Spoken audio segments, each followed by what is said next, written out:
અમરેલીના શાસ્ત્રીનગરના ખુલ્લા પ્લોટમાં મિની પ્લેન ક્રેશ થયું હતું, જેમાં ખાનગી કંપનીના પાયલટ ટ્રેનિંગ સેન્ટરમાં પ્લેનનું ક્રેશ થતાં એક પાયલટનું મોત થયું છે. તો એવું કહેવામાં આવી રહ્યું છે કે બીજો વ્યક્તિ ગંભીર છે, જેને સારવાર માટે હોસ્પિટલમાં દાખલ કરવામાં આવ્યો છે. ત્યારે આ ઘટના મામલે અમરેલીના એક વ્યક્તિએ વ્યક્ત કરેલી આશંકા યથાર્થ ઠરી છે. મળતી માહિતી મુજબ અમરેલીના હિતેશ સજેલા નામના યુવકે 4 એપ્રિલે સોશિયલ મીડિયામાં દહેશત વ્યક્ત કરી હતી.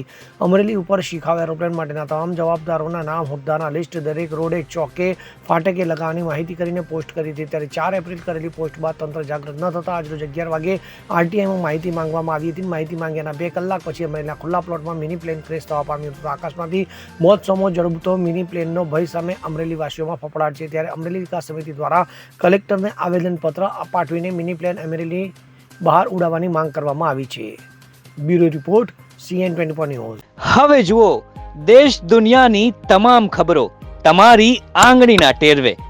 ઉઠાવો મોબાઈલ અને Google Play Store પરથી ડાઉનલોડ કરો અમારી CN24 ન્યૂઝ મોબાઈલ એપ.